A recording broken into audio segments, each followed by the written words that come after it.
Good morning बच्चों। उम्मीद है आप सब लोग अच्छे होंगे, कुशल होंगे। कल हम लोगों ने बात किया था तनाव के बारे में। क्या कोई बच्चा बता सकता है कि कल क्या क्या बातें हुई थी? सब लोग मुझे सुन पा रहे हैं? हाथ ऊपर करके बताइएगा। Very good, very good. ठीक है, तो आप लोगों के पास कॉपी पेन होगा, कृपया उसको अपने टेबल पे रख लीजिएगा। ठीक है, और हम 1 घंटा यहाँ पे जितनी भी देर यहाँ पे बैठे रहेंगे, आप सब लोग जो है पार्टिसिपेट करेंगे पूरे सेशन में और मेरी बातों को ध्यान से सुनेंगे। ठीक है, और किसी को कोई भी अपनी बात रखनी हो आप हैंड रेज करिएगा, माइक रख के आप जो है अपनी बात करिएगा। तो कल हम लोगों ने बात किया था तनाव के बारे में कि तनाव क्या होता है, तनाव के क्या लक्षण होते हैं, कब तनाव होता है, इसके बारे में हमने बात किया था। कुछ गतिविधियां भी हमने की थी जिसमें आपको जो है आंखें बंद करके एक गोला बनाना था या कोई चित्र बनाना था। तो वहां से हमने तनाव की शुरुआत की थी। उसके बाद हमने बात किया था परीक्षा के तनाव के बारे में या फिर अलग अलग परिस्थितियों के बारे में कि कब कब तनाव होता है, और उसके साथ ही लक्षण भी हमने देखे थे। फिर आप जो है सत्र के अंत में देखा होगा एक वीडियो हमने आपको दिखाया था जिसमें मंकी माइंड के बारे में बात किया गया था। मंकी माइंड मतलब बंदर के जैसा दिमाग, मतलब कि एक चीज पे स्थिर नहीं रहना, एक ही समय में बहुत सारे विचार हमारे दिमाग में आना। जब हम बहुत शांति से बैठते भी हैं, एक जगह पे बैठते हैं, हमने एक एक्सरसाइज भी करी थी इसको लेकर के, और हमने 1 मिनट के लिए आंख बंद करके ध्यान से अपना जो है शांति से बैठे थे और हमने देखा था, आप सब लोगों ने ये ऑब्जर्व किया कि एक ही समय में कितने सारे विचार हमारे दिमाग में आते हैं, जिसकी वजह से हम किसी एक चीज पर फोकस नहीं कर पाते हैं, है ना। और इसी कारण जो है कहीं ना कहीं हमारा मन अस्थिर हो जाता है, स्थिर नहीं रहता, और वो तनाव का कारण भी बन जाता है। अब हम बात करते हैं, हमने देखो जब बहुत सारे विचार आते हैं तो हमारा मन शांत नहीं रहता है ना। अगर हमें अपने मन को शांत करना है तो हम क्या कर सकते हैं? क्या कोई अपनी बात बताना चाहेगा कि उन्हें क्या लगता है, आपके अकॉर्डिंग क्या लगता है कि हमें क्या करना चाहिए कि हमारा मन शांत हो, हमारे दिमाग में जो इतनी सारी बातें आ रही है उसको हम शांत कर पाए और हम फोकस कर पाए? ऐसी कोई बात किसी को पता हो जो बताना चाहे यहाँ पर? कोई भी बच्चा बता सकता है कि हम अपने मन को शांत करने के लिए क्या कर सकते हैं, आपको क्या लगता है? कोई बताना चाहे? Hello ma'am. जी जी, गुड मॉर्निंग। बताइए। Good ma'am good morning. Morning. Good morning बेटा। मैम हम हमें तनाव में मेडिटेशन करना चाहिए और माइंडफुलनेस। हमें ओके, वेरी गुड, बहुत अच्छा आपने बताया। मेडिटेशन थैंक करना यू मैम। चाहिए, माइंडफुलनेस। Okay, thank you. कोई और बताना चाहता है?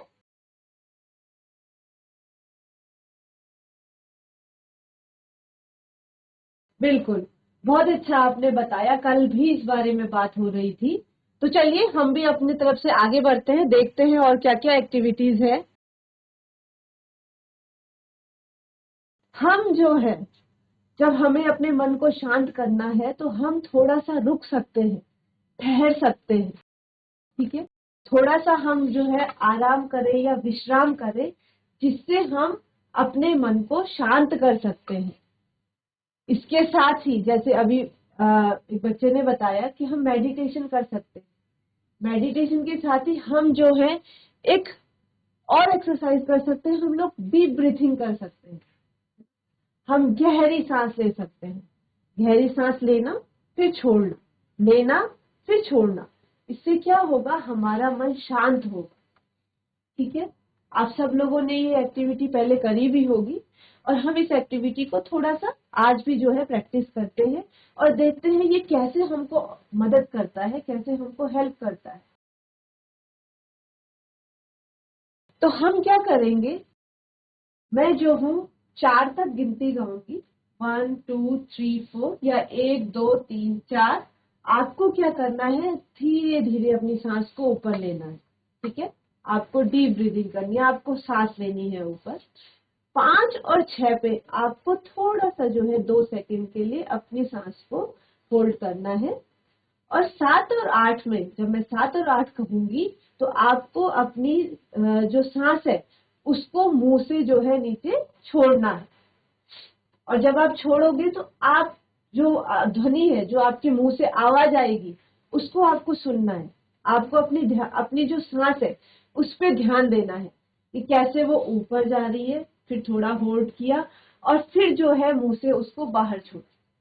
तो आपको जो है अपनी सांस पे ध्यान देना है, ठीक है। तो मैं आज यहाँ से गिनती करती हूँ, आप सब लोग शांति से बैठे, पीछे करके बैठ जाए, रिलैक्स करें अपने आप को, ठीक है। सब लोग रिलैक्स करें। मैं गिनती करूंगी 4 तक, आपको सांस ऊपर लेनी है, ठीक है। फिर आपको 5 और 6 में थोड़ा सा 2 सेकंड के लिए होल्ड करना है। 7 और 8 पे आपको मुंह से बाहर छोड़नी है, ठीक है। तो चलिए शुरू करते हैं। सब लोग शांति से, कोई लिखेगा नहीं, कुछ नहीं। आप जो लिख रहे हैं या जो पढ़ रहे हैं उसको छोड़ दीजिए, मेरी बातों पे ध्यान दीजिए, ठीक है। मैं गिनती शुरू करती हूँ, शुरू करें। हाथ ऊपर करके बताइए, शुरू करूं। बहुत कम हाथ उठ रहे हैं, मैं देख रही हूँ बहुत कम हाथ उठे। ओके, अब सबके हाथ उठे, ठीक है। तो चलिए स्टार्ट करते हैं, सब लोग रिलैक्स। स्टार्ट। 1 2 3 4 5 6, रिलीज मुंह से, 7 8, ठीक है। फिर से हम करते हैं, दोबारा से हम करेंगे। सांस ऊपर लेनी है। 1 2 3 4, होल्ड करना है। 5 6 7 8, आपको रिलीज करना है मुझे, ठीक है। तो ये एक एक्सरसाइज है जो आपको हेल्प करेगा शांत रहने में। जब आपके मन में बहुत उथल पुथल हो रही है, जब आपके मन में बहुत सारे विचार आ रहे हैं, तो ये जो एक्सरसाइज है आपको जरूर मदद किया होगा अपने मन को शांत करने के लिए। तो मैं उम्मीद करती हूँ आप लोग जो है, जब भी आपका मन जो है अशांत लगे, तो ये एक एक्सरसाइज है जिससे आप जो है अपने मन को शांत कर। चलिए आगे बढ़ते हैं। तो देखिए, हमने जो अभी बात करी, तो ये जो है मन शांत करने के लिए हमने बात करी। तो हम थोड़ा सा ठहर करके या विश्राम लेने का अभ्यास कर सकते हैं, जिससे कि हमारा मन साफ या सही सोच पाए, ठीक है। जब हमारे मन में बहुत सारे विचार चल रहे होते हैं, बहुत सारे विचार एक ही समय में, बहुत सारे विचार आते हैं, तो हम कई बार एक सही डिसीजन नहीं ले पाते हैं या हम बिल्कुल सही नहीं सोच पाते हैं, क्योंकि बहुत सारा हमारे मन में विचार आ रहे हैं। तो उसके लिए हम थोड़ा सा ठहर सकते हैं, थोड़ा सा आराम करने का अभ्यास कर सकते हैं, जिससे कि हमारा मन शांत हो और हम जो है हमारा मन साफ या सही सोच पाए। दूसरा, अपने विचारों को परिवर्तित करके हम आसानी से अपनी भावनाओं को परिवर्तित कर सकते हैं। अब देखिए, हमारे मन में ऐसा तो नहीं है कि एक ही तरीके का विचार आता है ना। तो बहुत सारे विचार जो है जब आपके मन में आ रहे हैं, आप अपने विचारों को जब थोड़ा सा देखिए, सकारात्मक विचार भी हो सकते हैं, नकारात्मक विचार भी हो सकते हैं। तो जब आप अपने विचारों को सकारात्मक तरीके से सोचते हैं, जो है सकारात्मक तरीके से सोचेंगे, तो कहीं ना कहीं आपकी भावनाओं पे भी असर डालता है, जो हमने कल भी बात। तो जब हम सकारात्मक सोचते हैं तो वो आपकी भावनाओं को भी परिवर्तित करता है। अगर आप नकारात्मक सोचते हैं तो आपकी भावनाएं, जैसे उदासी की भावना आती है, किसी से मन नहीं करता है बात करने का, अगर वही हम अपने विचार को परिवर्तित कर देंगे तो वो हमारी भावनाओं को भी परिवर्तित करता है और हमारा मन खुश हो जाता है, ठीक है। तीसरा, जब हमारी भावनाएं, यही जो मैंने आपको बोला, जब हमारी भावनाएं सकारात्मक होती है तब हम वो काम कर पाते हैं जो हमें करना है। ठीक है, तो जब हम सकारात्मक सोच पाते हैं तो सकारात्मक सोचने से कहीं ना कहीं वो हमारे कार्य करने के तरीके को भी असर करता है। तो अगर हम सकारात्मक सोचेंगे तो वो हमारे कार्य करने को भी असर करेगा और हम सकारात्मक तरीके से उस कार्य को कर पाते हैं। तीसरा, तैयारी और अनुशासन से हमें अपनी नकारात्मक भावनाओं को कम करने और नियंत्रित करने में सहायता मिल सकती है। तो जब हम तैयारी करते हैं, अनुशासन से रहते हैं, तो हमारी जो भावनाएं हैं वो नकारात्मक से सकारात्मक की तरफ आती है और हम जो है अपना जो कार्य करने का तरीका है उसको एक सकारात्मक तरीके से कर पाते हैं। चलिए, अभी हमने इतनी बात करी कि कैसे हम अपने विचारों को जो है शांत कर सकते हैं, अपने मन को शांत कर सकते हैं। अब हम एक गतिविधि करते हैं। ये गतिविधि का नाम है खेलेंगे, कूदेंगे, हंसेंगे, मौज करें। ठीक है, इसमें आपको देखिए, आपको क्या करना है मैं अभी आपको बताऊंगी, लेकिन जब यहाँ पे बोला जाएगा खेलेंगे तो आपको कूदना है। ठीक है, आपको क्या करना है, जंप करना है, कूदना है। खेलेंगे जब बोलूंगी तो आपको जंप करना है। कूदेंगे जब बोलेंगे तो आपको अपने पैर के अंगूठे को टच करना है। पैर के अंगूठे को आपको ऐसे झुक करके टच करना है। और हंसेंगे जब बोला जाएगा तो आपको अपने शरीर को हिलाना है। आप जैसे भी हिलाना चाहे, जिस तरीके से आपको अपने पूरे शरीर को हिलाना है। ठीक है, और मौज करेंगे जब बोलेंगे तो आपको ऐसे पीछे मुड़ जाना है। ठीक है, तो खेलेंगे पे जंप करना है। उसके बाद जो है कूदेंगे, कूदेंगे में आपको जो है अपने पैर के टो को टच करना है, अपने पैर के अंगूठे को टच करना है। हंसेंगे में आपको अपनी पूरे शरीर को हिलाना है, अपनी बॉडी को हिलाना है। और मौज करेंगे में आपको पीछे मुड़ जाना है।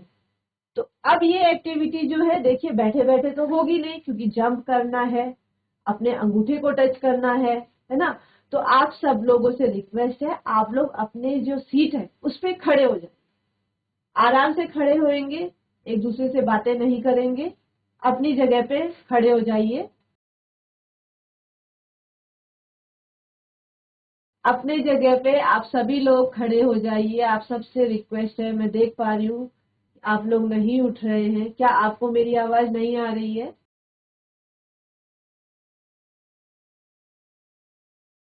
Very good, very good. अभी भी कुछ बच्चे बैठे हैं।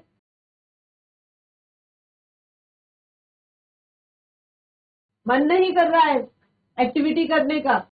हाथ खड़ा करके बताइए, मन नहीं कर रहा?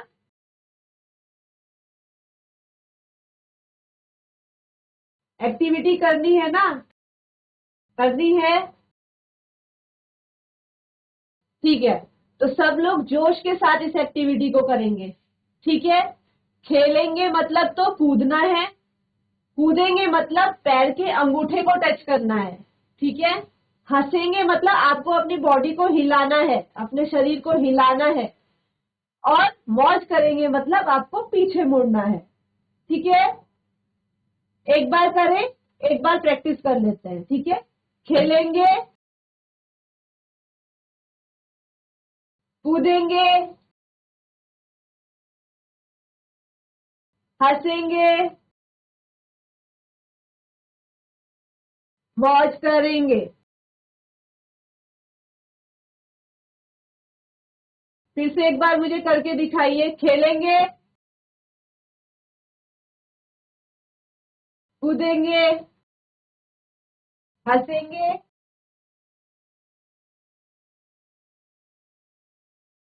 मौज करेंगे।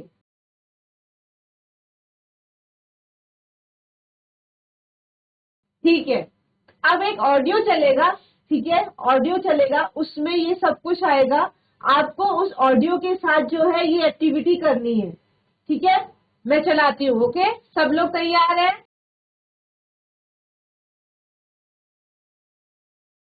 लेंगे कूदेंगे हंसेंगे मौज करेंगे, खेलेंगे कूदेंगे हंसेंगे मौज करेंगे, खेलेंगे कूदेंगे हंसेंगे, हंसेंगे कूदेंगे खेलेंगे, खेलेंगे कूदेंगे हंसेंगे मौज करेंगे, खेलेंगे कूदेंगे हंसेंगे मौज करेंगे, खेलेंगे कूदेंगे हंसेंगे मौज करेंगे, खेलेंगे कूदेंगे हंसेंगे, हंसेंगे कूदेंगे खेलेंगे, खेलेंगे कूदेंगे हंसेंगे मौज करेंगे। वेरी गुड, बहुत ही अच्छा किया, बहुत बढ़िया किया। अब आप सब लोग अपनी सीट पे बैठ जाइए। कैसा लगा ये एक्टिविटी करके? अच्छा लगा तो थम्स अप दिखाइए। मजा आया? थोड़ा सा एनर्जाइज हुए? चलिए, बहुत अच्छा, ठीक है।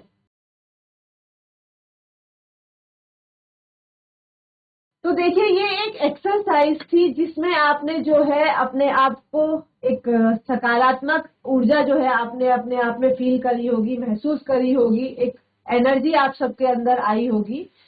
तो आप जो है इस तरीके की एक्टिविटी, मतलब जिससे आप थोड़ा सा एनर्जाइज हो जाते हैं, उस एक्टिविटी को भी कर सकते हैं। जिससे जैसे तनाव जब होता है तो तनाव हमको नकारात्मक बनाता है, इसलिए हम जो है अपनी भावनाएं, जो हमारी नकारात्मक भावनाएं हैं, उसको सकारात्मक बनाने के लिए कुछ कुशलता की गतिविधियां कर सकते हैं। तो ये एक एग्जाम्पल था जो आपको जो है आपको एक सकारात्मक ऊर्जा लाने के लिए हेल्प किया होगा। तो इस तरीके से बहुत सारी ऐसी गतिविधियां होती हैं जो आपको नकारात्मक जो आपके विचार है या फिर जो भावनाएं आ रही है, उनको जो है सकारात्मक बनाने में मदद करता है। ठीक है? तो जब भी हम अपनी पसंद की शारीरिक गतिविधियां करते हैं, कोई एक्टिविटीज करते हैं, तो वो हमको सकारात्मक बनाता है। तो आप सबके पास, आप सब लोग, मुझे पता है कि आप सब लोग बहुत सारे जो है गतिविधियां, हर एक का अपनी अपनी जो है हॉबीज भी होती है ना? सबके अपने अपने शौक होते हैं। अब कुछ एक्टिविटीज ऐसी होती है कि जो हर एक को जो है पसंद होती है। और क्योंकि हम सब यूनिक है, सब लोग अलग अलग हैं, सबकी अपनी अपनी पसंद होती है। तो जब हम वो अपनी गतिविधियां करते हैं, अपनी पसंद की गतिविधियां करते हैं, तो वो हमारे जो हमारे अंदर तनाव है, जो हमें नकारात्मक बना रहा है, वो हमको उस नकारात्मक भावना से बाहर निकालने में और हमें सकारात्मक बनाने में जो है मदद करता है। वो हमारे तनाव को कम करने में मदद करता है। तो ऐसी ही जो है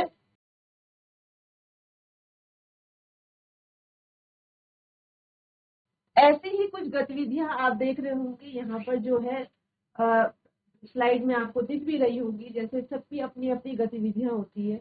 कुछ को जो है जब तनाव होता है तो अपनी सहेली से बात करके या अपने दोस्त से बात करके तनाव को कम करने में मदद मिलती है।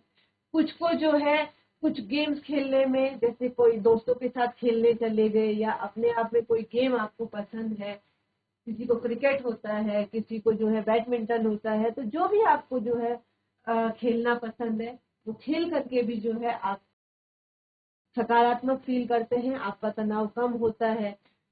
कुछ जो है योगा करते हैं, कुछ ड्राइंग करते हैं, कुछ पेंटिंग करते हैं, किसी को गाना गाना पसंद होता है, वो गाना गा करके अपने तनाव को कम करता है ना? किसी को डांस करना पसंद है, वो डांस करके जो है अपनी एक्टिविटीज, अपने जो वो है गतिविधि है डांस करके, वो जो है अपने आप को सकारात्मक बनाते हैं और अपने तनाव को कम कर सकते हैं। तो ये हमारी कुछ समग्र कुशलता की गतिविधियां हैं। ये तो कुछ ही यहाँ पे दिखाई गई है, सबकी अपनी अपनी गतिविधियां होती है और सबको जो है कुछ ना कुछ करना पसंद होता है। तो मैं आप सब से जो है अब रिक्वेस्ट करूंगी कि जो आपके पास पेन और कॉपी है, अभी हम एक एक्टिविटी करेंगे। आप सब लोग जो है उसको नोट करिए और अपनी जो है कॉपी में उसको लिखिएगा। कुछ सेंटेंसेस मैं यहाँ पे पढ़ूंगी जिसमें जो है आपको वो जो गतिविधियां हैं जिससे आपको जो है, जैसे कि पहला है कि डैश करके या करने से मुझे आराम मिलता है।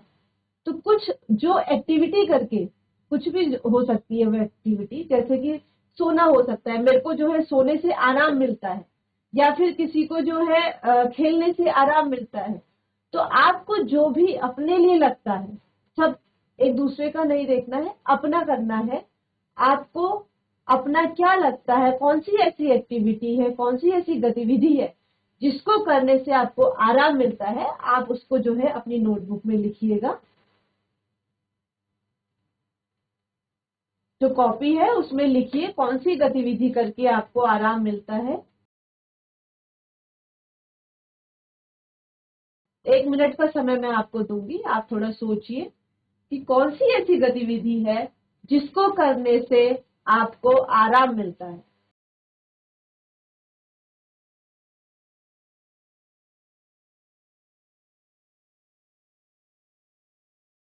सबने लिख लिया? थम्स अप दिखाएंगे। Very good, very good. वो कौन सी गतिविधि है जिसको करने से मुझे ताकत मिलती है? दूसरी आपको वो वाली गतिविधि लिखनी है जिसको करने से आपको ताकत मिलती है।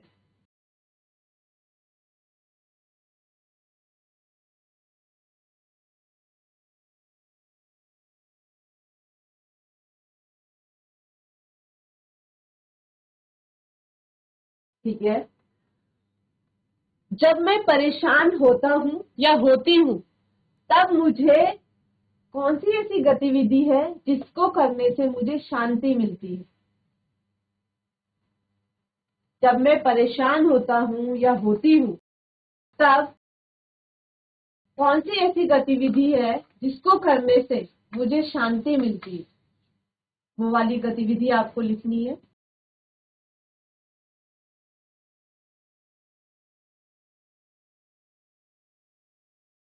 और लास्ट में है, मेरे लिए समग्र कुशलता का मतलब है। आपके अकॉर्डिंग आपके लिए समग्र कुशलता क्या है, आपको वो लिखना है। किसी के लिए समग्र कुशलता हो सकता है कि मैं हमेशा खुश रहूं, प्रसन्न रहूं, वो मेरे लिए समग्र कुशलता है ना। या फिर मैं जो हूं आराम से बिल्कुल शांति में रहूं, है ना, वो समग्र कुशलता हो सकती है। तो आपको आपके अकॉर्डिंग समग्र कुशलता क्या है उसको लिखना है। 1 मिनट का समय दे रही हूँ, सब लोग लिखेंगे।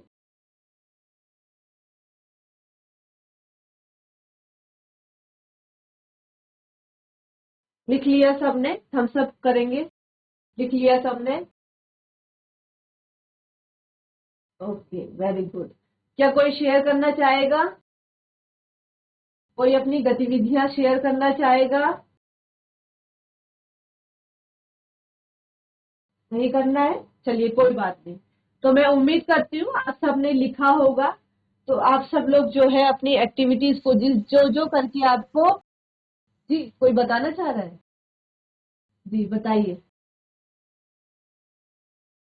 जीआईसी टंगसा, आप कुछ बताना चाह रहे हैं? आप बता सकते हैं।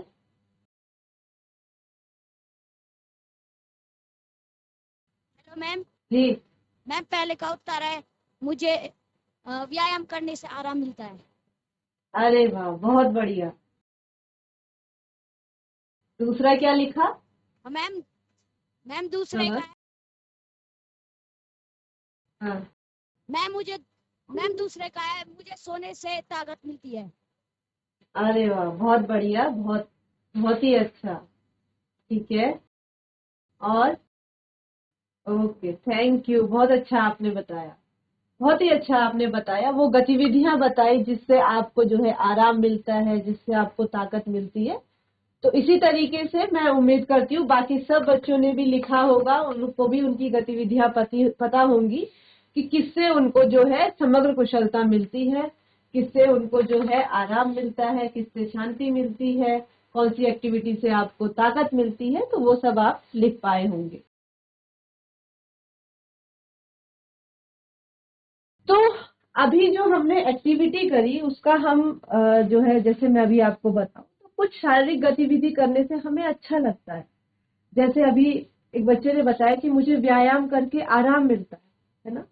तो जब आराम मिलता है हम अच्छा फील करते हैं। तो ऐसी बहुत सारी शारीरिक गतिविधियां होती हैं कुछ शारीरिक गतिविधियां होती है जिसको करने से हमें बहुत अच्छा सा लगता है, और जब हमें अच्छा लगता है तो हम कहीं ना कहीं अंदर से एक ऊर्जावान रहते हैं, सकारात्मक रहते हैं चीजों को लेकर, और हम स्वस्थ अनुभव करते हैं, है ना। हम ऐसी एक्टिविटी कर सकते हैं, ऐसी गतिविधियां कर सकते हैं जिसको करने से हमारी समग्र कुशलता बढ़ती है ना। समग्र कुशलता मतलब हर तरीके से हम प्रसन्नचित्त रहते हैं। तो हम कुछ ऐसी गतिविधियां कर सकते हैं जिससे हमारी जो है समग्र कुशलता बढ़ती है, और जब ये समग्र कुशलता हमारी बनी रहती है तो हम कहीं ना कहीं जो हमारा कार्य करने का तरीका है वो एक सकारात्मक बना रहता है। हमारी सोच का जो है, हमारी सोच सकारात्मक बनी रहती है, और इससे हम कार्य को बहुत अच्छे से कर पाते हैं। और जब हम हमारी जो ये गतिविधियां हैं जो हमें सकारात्मक बनने में मदद करती है, जब हम इनको नियमित रूप से करते हैं, प्रतिदिन करते रहते हैं, तो ये हमको हमारे अंदर जो तनाव है उसको दूर करने में सहायता मिलती है, उससे दूर रहने में हमको मदद मिलती है। तो हमें नियमित तरीके से हमें जो है प्रतिदिन जो है अपनी समग्र कुशलता की एक्टिविटीज, अपनी सकारात्मक बनाए रखने वाली गतिविधियां जो है करते रहना चाहिए, ताकि हमारा जो तनाव है वो हमसे दूर रह सके और हम उसको जो है दूर कर। तो देखिए, अभी हमने जो है बात किया कि जब हमारे अंदर तनाव होता है, जब हमारा मन अशांत रहता है, तो हम अपने आप को कैसे शांत बनाए रख सकते हैं, कैसे शांति से जो है हम कुछ गतिविधियां करके हमने देखा कि हम कैसे अपने आप को सकारात्मक बनाए रख सकते हैं, अपने अंदर कैसे हम तनाव को दूर कर सकते हैं, तो अपने तनाव को कम कर सकते हैं। कौन सी ऐसी गतिविधियां हैं उसको हम देख पाए कि कौन सी गतिविधियां हैं जिनसे हम अपने तनाव को दूर कर सकते हैं। अब हम बात करते हैं, जो कि प्रश्न कल भी आ रहा था, कि हम परीक्षा के दिन क्या करें। हमें बहुत तनाव होता है, हम क्या करें, है ना। हमें लगता है कि हमने सब कुछ पढ़ा हुआ है, लेकिन फिर भी हमें कॉन्फिडेंस नहीं आ पाता, क्या हम सही कर रहे हैं, नहीं कर रहे, जो हमने मेहनत करी है क्या उसका फल हमको मिलेगा, नहीं मिलेगा, है ना। तो उसी को लेकर के हम अब आगे चर्चा करते हैं कि हमारे परीक्षा के जब दिन आते हैं उनकी हम तैयारी कैसे करें। इसको हमने जो है 3 से 4 भाग में बांटा है। एक कि परीक्षा से पहले की तैयारी, है ना। परीक्षा से पहले मतलब परीक्षा आने वाली है, कुछ दिन पहले हम जो है क्या क्या कर सकते हैं ताकि हमें तनाव ना रहे। दूसरा, परीक्षा के दिन हम क्या कर सकते हैं।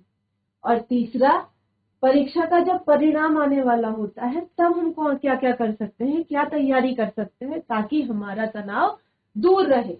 तो चलिए बात करते हैं परीक्षा से पहले की तैयारी, ठीक है। तो सबसे पहले है कि हमें अपना सिलेबस चेक करना। आपका जो भी परीक्षा है, जिस भी विषय की परीक्षा है, गणित है, हिंदी है, साइंस है, इंग्लिश है ना, आपकी जो भी सब्जेक्ट का जो एग्जाम होगा, आपको सारे जो सब्जेक्ट्स हैं उनका पहले सिलेबस देखना है कि परीक्षा में क्या क्या आने वाला है। आप उसका जो है एक सूची बना दीजिए, और आपको क्या क्या पढ़ना है उस सूची में आप देखिए कि आपको क्या क्या पढ़ना है। तो जब आप वो सिलेबस को चेक करके एक सूची बना देंगे तो वो बहुत आसान रहेगा आपके लिए कि मेरे को क्या पढ़ना है और क्या मैंने उससे आप एक वो भी चेक कर पाओगे कि क्या मैंने पढ़ लिया, क्या मेरा रह गया। तो सिलेबस चेक करना बहुत जरूरी है परीक्षा से पहले कि क्या क्या आपकी परीक्षा में आने वाला है, ताकि आप उस सिलेबस के अकॉर्डिंग अपनी तैयारी को बनाए रखें, ठीक है। दूसरा, पढ़ाई का प्लान बनाए, सबसे जरूरी। सिलेबस तो हमने देख लिया, लेकिन अब उस सिलेबस के अकॉर्डिंग हम पढ़ाई कैसे करें। हमें जो है हर दिन का एक जो है एक प्लान बनाना पड़ेगा, है ना, कि हम कब क्या पढ़ेंगे, किस टाइम पे हमें कौन से विषय को पढ़ना है। क्योंकि दिन भर में बहुत सारे ऐसे समय भी होते हैं जब हमें जो है उस दौरान, जैसे हमें कई बार ड्राइंग करना पसंद है, तो हम ऐसे करते हैं कि ठीक है इस टाइम पे हमारा थोड़ा पढ़ने का मन कम कर रहा है, तो ड्राइंग करके एक ऐसी गतिविधि है जिससे मुझे जो है ऊर्जा मिलेगी, एनर्जी मिलेगी और मैं अच्छे से कर पाऊँ। तो वो आपको अपने समय को नियमित करना है। पूरे दिन भर का टाइम टेबल आप देखिए कि कैसे जो है किस टाइम पे मैं कौन सी गतिविधि कर सकती हूँ, कौन सा विषय पढ़ सकती हूँ या सकता हूँ। तो वो एक वास्तविक टाइम टेबल आपको, ऐसा नहीं है कि सिर्फ बना दिया और उसके अकॉर्डिंग कुछ नहीं हो पा रहा है। आपको अपने पूरे दिन भर के शेड्यूल को देखते हुए एक वास्तविक टाइम टेबल बनाना है कि जिस टाइम पे वास्तविक तरीके से मैं फोकसली अपनी पढ़ाई को कर पाऊँ या पाऊंगी। तो वो आपको एक प्लान बनाना है। दूसरा, रिवीजन रूटीन रखिए। अब आपने देखा होगा आज जब हमने सेशन किया तो सबसे पहले मैंने रिवीजन किया कि कल हमने क्या किया था। वो क्यों किया था? क्योंकि हमें याद रहे कि कल हमने क्या किया था, एक रिकैप हो जाए। कल जो किया था हम सबको याद है, लेकिन जब रिकैप हम करते हैं तो हम कॉन्फिडेंट हो जाते हैं कि हाँ हमें याद है हमने कल क्या किया था। और वो जो है हमको मदद करता है अपनी पढ़ाई को और अच्छे से करने में। तो हमको जो है अपने जो पुराने टॉपिक है जो मैं पढ़ चुकी हूँ या पढ़ चुका हूँ उसको जो है आपको रिवाइज करना है कि हाँ मैंने कल क्या क्या पढ़ा था। तो वो आपको और अच्छे से जो है याद रहेगा अपने एग्जाम के लिए। तो आपको रिवीजन रूटीन और रेगुलर रखना है ये रिवीजन रूटीन कि आपने कल क्या पढ़ा था, वो आपको जो है मदद करेगा आपके एग्जाम में। अब रिवीजन कर रहे हैं, उसके बाद आपको प्रैक्टिस भी करनी है। टाइम टेबल बना दिया, रूटीन आप देख रहे हैं, रिवीजन आप कर रहे हैं, आपको उसके साथ ही प्रैक्टिस भी करना है। आप अपने जो पुराने प्रश्न पत्र हैं या मॉक टेस्ट जो आपने दिए या मंथली टेस्ट आपके होते हैं, हाफ ईयरली एग्जामिनेशन आपके हुए होंगे, उस टाइम पे क्या पेपर आया था उसको आप देखिए। जो पिछले प्रश्न पत्र हैं आपके, है ना, और अगर बोर्ड एग्जामिनेशन वाले हैं तो आप पुराने जो बोर्ड एग्जाम्स हैं उनके आप प्रश्न पत्र देखिए। उन प्रश्न पत्रों को आप प्रैक्टिस करिए, उनको प्रैक्टिस करो। और जो, क्योंकि वो आपको मदद करेगा आपका जो अभी एग्जाम आने वाला है उसको, उसके पैटर्न को देखने में, उसके पैटर्न को करने में। तो आप उससे एक तो अपना समय भी नियमित कर पाओगे। कई बार होता है कि 3 घंटे का समय है और आपको प्रश्न पत्र करना है, ठीक है, हम कई बार वो टाइम मैनेज नहीं कर पाते और हमारा प्रश्न पत्र छूट जाता है। 3 घंटे में हम वो पूरा नहीं कर पाते, या फिर कई बार हम इतने जल्दी कर लेते हैं कि हम हर प्रश्न पे उतने अच्छे से फोकस नहीं कर पाते, थोड़ा थोड़ा ही लिख के हम पूरा प्रश्न पत्र 3 घंटे की जगह 2 घंटे में कर देते।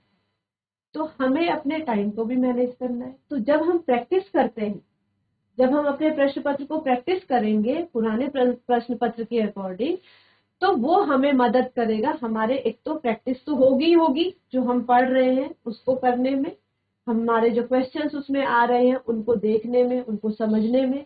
दूसरा, वो हमको टाइम मैनेज करने में भी मदद करेगा कि हर प्रश्न पे मुझे कौन से वाले पार्ट में कितना समय लगाना है, तो वो भी जो है आपको मदद करेगा। उसके बाद कमजोर विषय पहचान।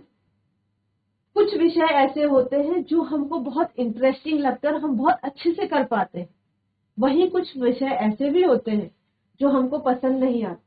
वो पसंद क्यों नहीं आते? क्योंकि हमें कई बार वो समझ नहीं आता, और वो जब समझ नहीं बनती है तो हमारा धीरे धीरे उस सब्जेक्ट से इंटरेस्ट भी कम होने लग जाता है, और इंटरेस्ट कम होता है तो वो हमारा एक कमजोर विषय भी बन जाता है। हम कई बार उससे भागने लग जाते हैं कि हमें नहीं पढ़ना ये वाला सब्जेक्ट, है ना।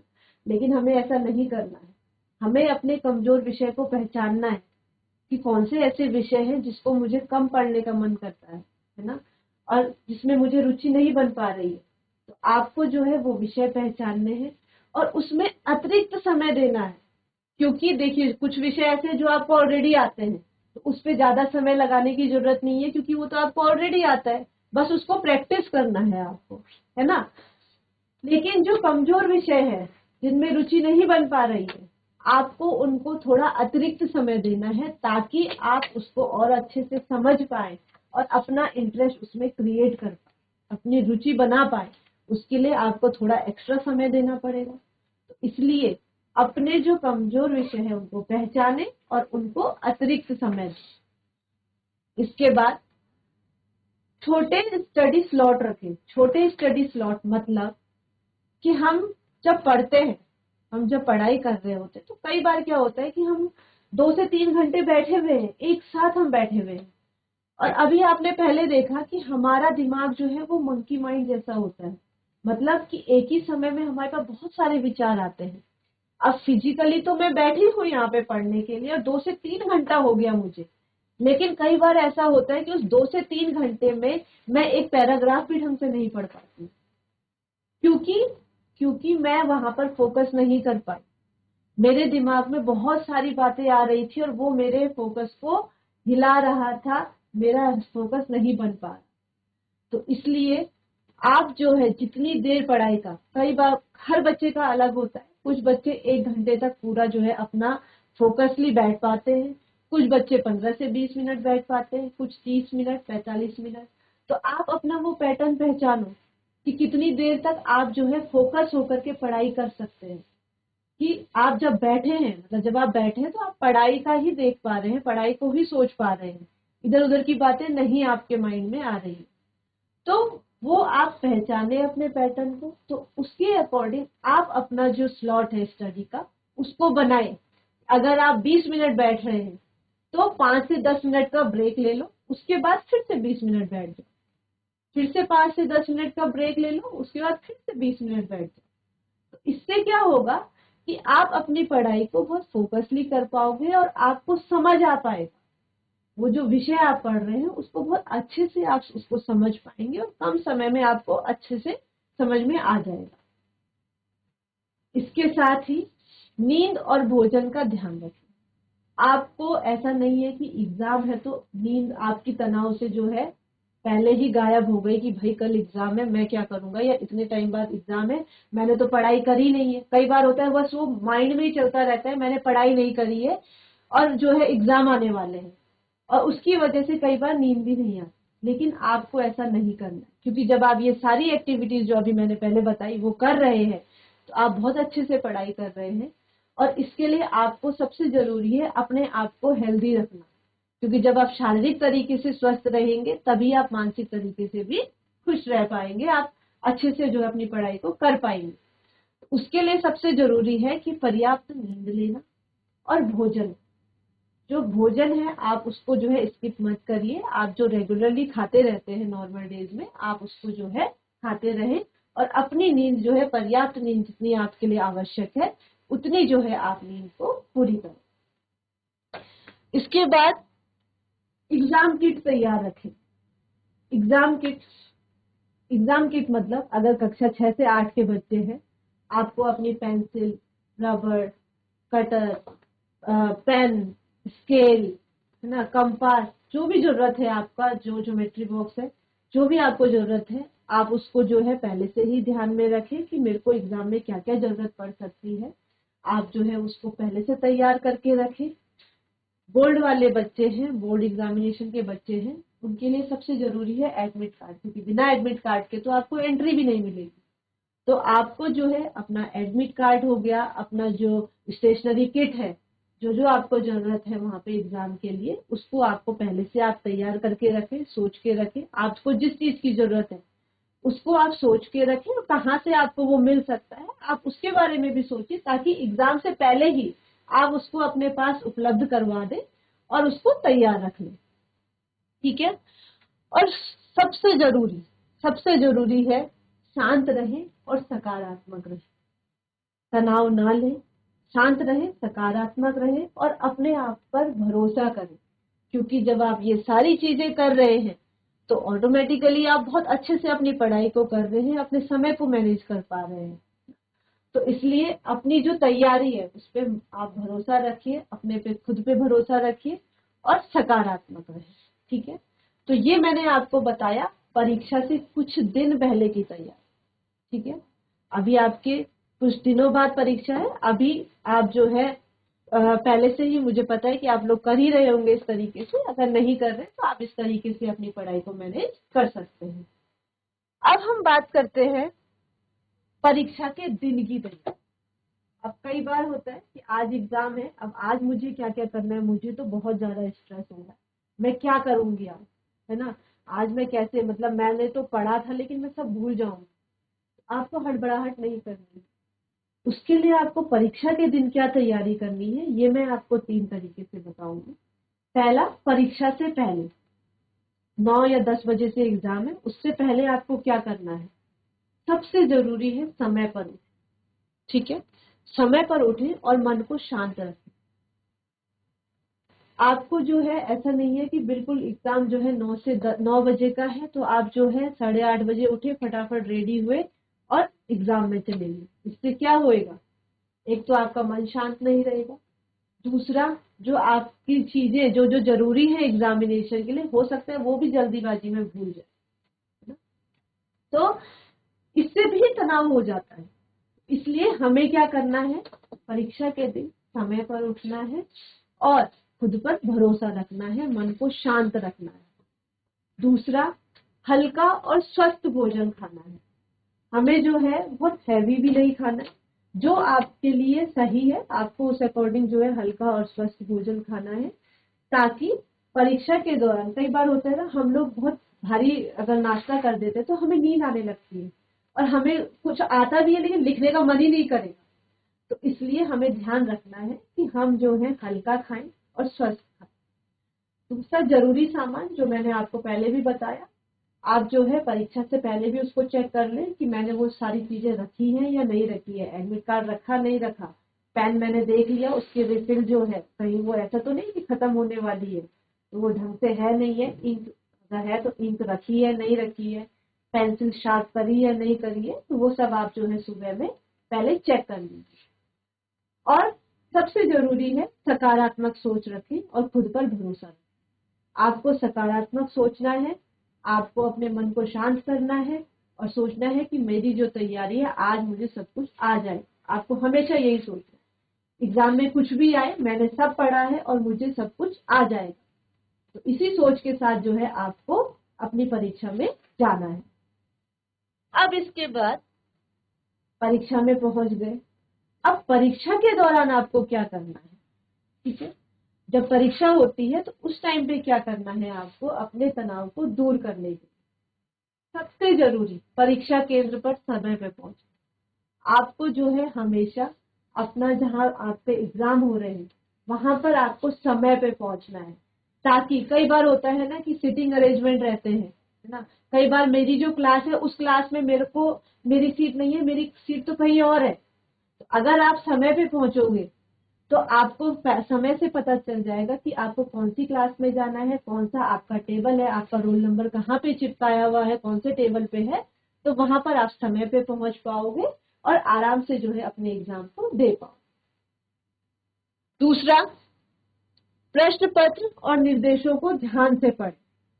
सबसे जरूरी, जब आपको प्रश्न पत्र मिलता है तो आपको एकदम से उसको सॉल्व नहीं करना है, आप पहले थोड़ा सा समय लें, उस प्रश्न पत्र को देखें कि वो पहले कितने पेज का है, क्या है, आप पहले ढंग से देख लें। वो पहले क्वेश्चन से लास्ट जितना क्वेश्चन है उतने तक आप उसको आराम से पढ़ लीजिए। उसमें जो निर्देश लिखे हैं वो निर्देश सबसे जरूरी है, उसको आप पहले से ही पढ़ लीजिए। कई बार ऐसा भी होता है निर्देश में लिखा रहता है इन दोनों प्रश्न में से एक प्रश्न करिए, और हम निर्देश नहीं पढ़ते तो क्या करते हैं, हम दोनों प्रश्न कर लेते हैं, और वो दोनों प्रश्न करा तो हमारा आधा समय उस प्रश्न को करने में गया, जिससे क्या होगा, जो प्रश्न लास्ट में करना था उसके लिए समय नहीं मिला। इसलिए सबसे जरूरी है प्रश्न पत्र को पढ़ें, जैसे ही प्रश्न पत्र मिलता है पहले उसको पढ़ें, उसके निर्देश पढ़ें, उसमें आप देखिए किस प्रश्न को कितने अंक मिले दिए गए हैं और कितने अंक का कौन सा प्रश्न है, और अंकों के हिसाब से भी जो है आप अपने प्रश्न पत्र को कर सकते हैं। ठीक है, उसके बाद आप जब आपने प्रश्न पत्र देख लिया, अब आपने जब प्रश्न पत्र देखा तो आपने देखा होगा कि उसमें कुछ प्रश्न ऐसे रहते हैं जो मुझे बहुत अच्छे से याद है, जो मुझे बहुत अच्छे आते हैं, मैं क्विकली उसको कर सकती हूँ, है ना। वहीं कुछ प्रश्न ऐसे होते हैं जिसमें थोड़ा सा समय लग सकता है, मुझे उसको थोड़ा सा सोचने की जरूरत पड़ सकती है। तो आपको क्या करना है, आपको सबसे पहले वो प्रश्न करने हैं जिसमें आप कंफर्टेबल हो, जिसमें आप कॉन्फिडेंट हो कि मुझे ये प्रश्न आता है, तो जो प्रश्न आपको आते हैं वो आप पहले कर लीजिए, ठीक है। इससे क्या होगा, आप बहुत अच्छे से उसको कर भी पाओगे, आपको कॉन्फिडेंस मिलेगा, आपको जो है लगेगा कि हाँ प्रश्न पत्र मैंने ये प्रश्न बहुत अच्छे से किया है, दूसरा भी मैं अच्छे से, उससे एक मोटिवेशन भी मिलता है ना। तो आप जब वो प्रश्न करेंगे आपका समय भी बचेगा और आप अच्छे से उस प्रश्न के आंसर लिख पाओगे। तो इसलिए पहले वही प्रश्न हल करें जो आपको बहुत अच्छे से आते हैं। अगला, अगर आपको लगता है कि समय कम है और प्रश्न ज्यादा है या मेरा प्रश्न रह रहा है करने के लिए और मेरे पास ज्यादा समय नहीं है, तो बुलेट पॉइंट्स में आप आंसर कर सकते हैं। अगर आप बुलेट पॉइंट्स लिख दोगे तो वो क्लियरली जो है दिखाई भी देता है, समझ में भी आता है। तो आप जो है उसको पूरा डिटेल में लिखने का अगर आपके पास समय नहीं है तो पहले बुलेट पॉइंट्स बना दीजिए। जब उसके बाद आपको लगता है कि अगर अतिरिक्त समय है तो उसको आप और अच्छे से इलेबोरेट कर सकते हैं, ठीक है। और अंत में उत्तरों को एक बार जरूर पढ़ें। जब आपने प्रश्न पत्र पूरा कर लिया तो लास्ट में आप जो है 5 से 10 मिनट ऐसा रखिए कि जितना आपने उत्तर लिखे हैं उनको एक बार आप रिवाइज करें। इससे रिवीजन करने से आपको हेल्प मिलेगा ये समझने में कि कहीं मैंने कोई चीज छोड़ तो नहीं दी, या फिर जो है कुछ चीज ऐसी रहती है जब हम रिवाइज करते तो हमें समझ आता है कि ये तो मैंने गलत लिख दिया, तो फिर वो आप सही कर पाओगे।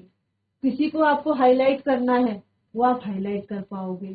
किसी की स्पेलिंग गलत हो गई, कुछ आपने गलत लिख दिया जल्दीबाजी में, कुछ छूट गया, कोई शब्द बीच में रह गया है, उसको आप जो है देख करके दोबारा से वहां पर लिख पाओगे, उसको अच्छे से कर पाओगे। तो और इससे आपको भी समझ आ पाएगा कि हाँ मैंने जो है अपने जो प्रश्न किए हैं, आप कॉन्फिडेंट भी रहोगे बाद में भी कि मैंने देखा था, मैंने बहुत अच्छे से अपने प्रश्न को जो है उत्तर जो है मैंने बहुत अच्छे से लिखे हुए हैं और अच्छे ही मेरे मार्क्स आएंगे, ठीक है। तो ये हमने बात करी परीक्षा के दौरान की, जब हम परीक्षा में रहते हैं। और सबसे जरूरी तो ये है कि हम हमेशा सकारात्मक रहें।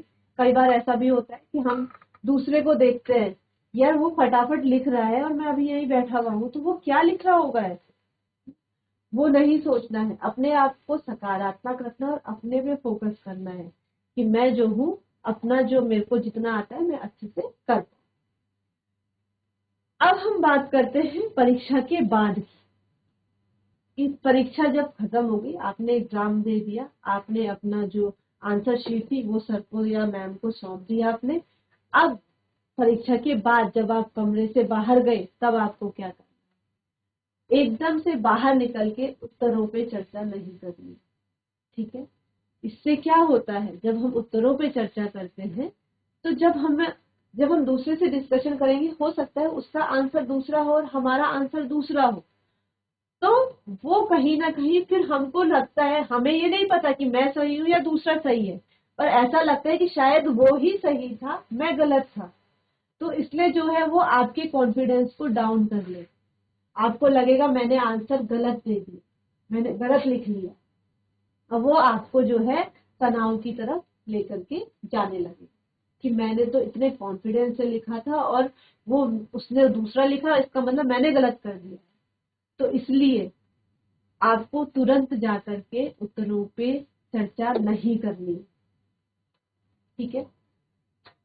इसके बाद जब आप एग्जाम के बाद घर जाएं, थोड़ा सा आराम करें, अपने मन को शांत करें, एकदम से दूसरे परीक्षा की तैयारी करने नहीं लग जाना, थोड़ा सा आराम करो, अपने मन को शांत करो, अपना जो दिन था आपका आज के एग्जाम का उसको थोड़ा सा रिफ्लेक्ट करो, क्या क्या अच्छा रहा उसके बारे में आप सोचिए और अपने मन को शांत रखिए। और सबसे जरूरी बात, अपने प्रयासों पर आप जो है भरोसा रखें। जो आप प्रयास कर रहे हैं अपने एग्जाम के लिए, अपने एग्जाम में जो आपने लिखा, उस पे जो आपने प्रयास किया, उस पे आप जो है भरोसा रखें, अपने आप पे भरोसा रखें, ठीक है। तो ये मैंने आपको बताया परीक्षा के दिन की तैयारी, ठीक है। अब ये सब तो बता दिया कि तैयारी क्या करनी है, परीक्षा हमने दे दी। अब जब परीक्षा हम दे देते हैं, सबसे ज्यादा तनाव कब होता है, जब परिणाम आता है। जिस दिन रिजल्ट आता है उस दिन भी तो सबसे ज्यादा तनाव होता है, क्या आया होगा, कितने नंबर आए होंगे, है ना। अब उस दिन हमें क्या करना है, सबसे जरूरी बात कि परिणाम वाले दिन हमें क्या करना है। तो परिणाम वाले दिन आपको जो है शांत रहना है और सकारात्मक रहना है। आपको जो है शांत रहना है, सकारात्मक रहना है, अपने प्रयासों को सराहे। सबसे जरूरी बात कि जो आपने प्रयास किए थे अपने पेपर को देने के लिए, उसकी तैयारी के लिए, जो आपने पेपर दिया है, जितने भी आपने प्रयास किए हैं उनको सराहे। आप उनका जो है वो करें कि आप ये मत सोचिए कि यार मैंने तो कुछ किया ही नहीं था। आप ये सोचिए मैंने बहुत कुछ किया था, बहुत अच्छा मैंने किया है। ठीक है। अपने परिणाम को ध्यान से देखिए। हमेशा सिर्फ ये मत देखिए कि नंबर कम आ गए, नंबर ज्यादा आ गए, ऐसे नहीं देखना है। आपको अपने परिणाम को बहुत ध्यान से देखिए कि जो मैंने एग्जाम दिया है, जितना मैंने प्रयास किया है, उसके अकॉर्डिंग ये आया है ना। उसके बाद आपको उस परिणाम पे रिफ्लेक्ट भी करना है, क्या ये सही है या नहीं है, मुझे कहाँ पर और इम्प्रूवमेंट करने की जरूरत पड़ेगी। तो सिर्फ नंबर देख के आपको अपने मोरल को डाउन नहीं करना है कि यार ये सही नंबर नहीं आया। आप उसको और बेहतर कैसे कर सकते हैं उसके बारे में भी सोच सकते हैं।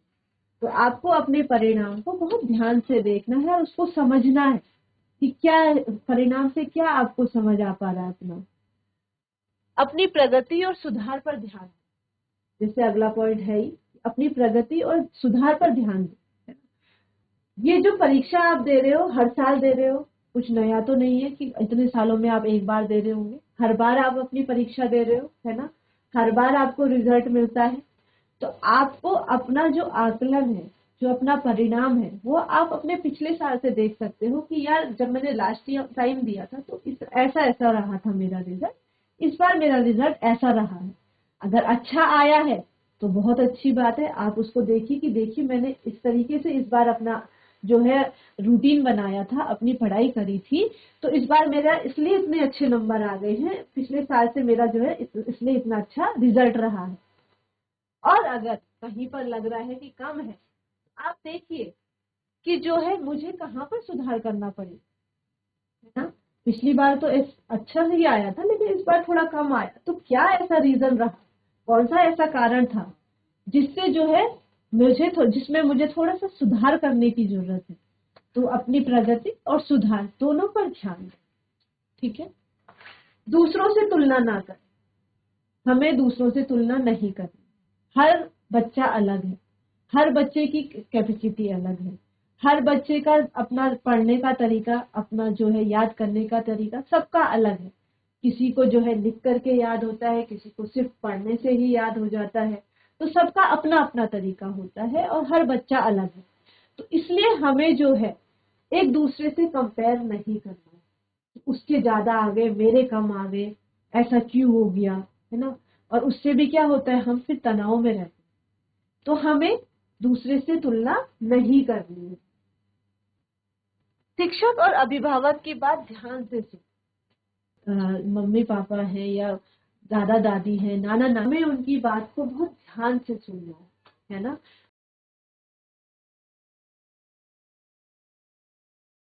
आप सभी को मेरी आवाज आ रही है? हाथ ऊपर करके बताइएगा। Very good. मैं माफी चाहूंगी, थोड़ा सा टेक्निकल प्रॉब्लम आ गई थी। तो चलिए अब हम कंटिन्यू करते हैं। तो हम बात कर रहे थे कि शिक्षक और अभिभावक की बात ध्यान से सुनो। हमें जो है अपने शिक्षकों की और अपने अभिभावकों की बात ध्यान से सुननी है। ठीक है। ऐसा नहीं है कि वो कुछ कह रहे हैं तो हम गुस्सा करके उनको आंसर दे दें कि आपने मतलब आप मुझे ऐसे क्यों कह रहे हो। ठीक है। हमें ये नहीं करना, हमें उनकी बात को ध्यान से सुनना है क्योंकि वो हमारे प्रगति के लिए ही बात कर रहे हैं। वो हमारे पैटर्न को हमें बताएंगे कि जब जो हमारे बड़े हैं वो भी हमें पहचानते हैं हमारा क्या पैटर्न है, क्या हम जो है सही से पढ़ाई करते हैं नहीं करते हैं, है ना। तो हमारे शिक्षक हमें जो है सबसे बेहतर बता सकते हैं कि हम किस चीज में बेहतर हैं, हम और बेहतर क्या कर सकते हैं, हमें कहाँ पर जो है अपने जो प्रोग्रेस है कहाँ पे इम्प्रूवमेंट करने की, कहाँ पे सुधार करने की जरूरत है, वो सबसे अच्छा जो है हमारे अध्यापक हमको बता सकते हैं, हमारे अभिभावक हमको बता सकते हैं। तो हमें जो है उनकी बातों को बहुत ध्यान से सुनना है, ठीक है।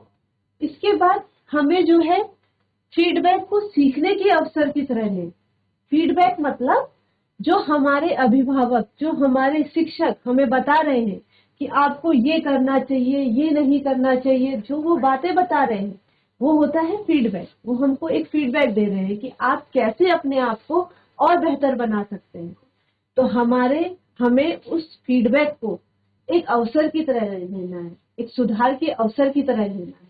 और वो जो फीडबैक हमको दे रहे हैं, जो हमको बातें बता रहे हैं हमारे टीचर्स, हमारे अभिभावक, उनकी बातों को बहुत ध्यान से सुन करके हमें उन बातों पर काम करना है, अपने आप में सुधार करना है, ठीक है। तो हमें उसको, उनके फीडबैक को एक सुधार के अवसर की तरह लेना है। और सबसे लास्ट, हमें अपने अगले लक्ष्य तय करने हैं, ठीक है। अब हमारा एग्जाम तो हो गया, हमारा रिजल्ट भी आ गया। अब ऐसा नहीं है कि हम सिर्फ ये सोचते रहे कि मेरा रिजल्ट तो अच्छा नहीं आया, अब तो मैं नहीं करूंगा, ऐसे नहीं होता। हमें अपने अगले लक्ष्य तय करने हैं। हमें ये सोचना है कि अब हमें आगे और क्या करना है, उसके लिए जो अभी मैं नहीं कर पाया, मैं नहीं कर पाई, उसको मैं और अच्छे से कैसे, जो तुम्हारा दूसरा लक्ष्य है उसको जो है आप प्राप्त कर पाओगे। तो आप जो है अपने अगले जो लक्ष्य है उनको तय करें, ठीक है।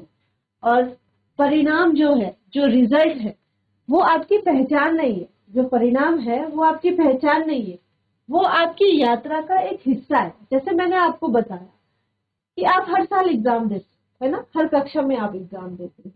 हर व्यक्ति जो है कुछ ना कुछ परीक्षा देता ही रहता है। तो ये आपकी यात्रा का, आपकी जो जीवन यात्रा है उसका एक हिस्सा है।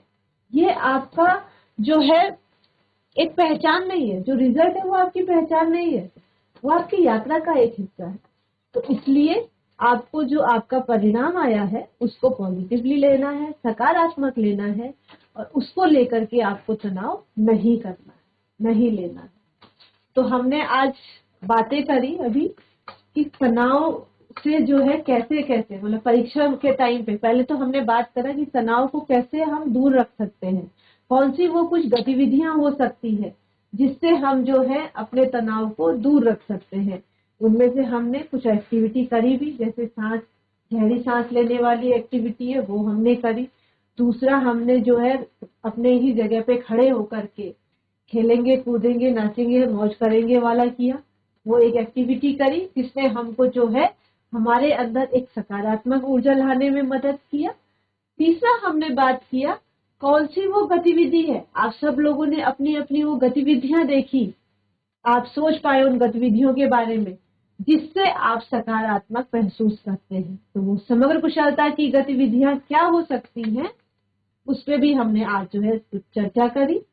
उसके बाद हमने बात किया कि परीक्षा के दौरान हमें जो है क्या करना है, क्या नहीं करना है, परीक्षा से पहले क्या हमें तैयारी करनी है, उसको हमने देखा। और परिणाम में जिस दिन परिणाम आता है उस दिन हमें क्या करना है, इन सब बातों में हमने जो है चर्चा करी, इन बातों को हमने ध्यान से सुना। तो मैं आज जो है जो सत्र है हमारा उसको जो है यहीं पर समाप्त करती हूँ आज के सत्र की। लेकिन सत्र को समाप्त करने से पहले अगर आप लोगों के कोई प्रश्न है, कुछ आपको जो है बताना है, कुछ शेयर करना है, अपनी कोई बात है वो मुझसे साझा करनी है, तो आप लोग कर सकते हैं, अपना माइक ऑन कर सकते हैं, हैंड रेज कर सकते हैं, ताकि जो है आपकी बात मेरे तक आ पाए।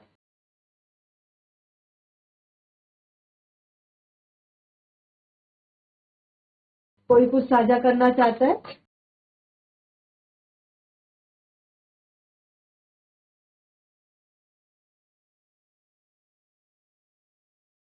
कोई परेशानी नहीं है, ठीक है।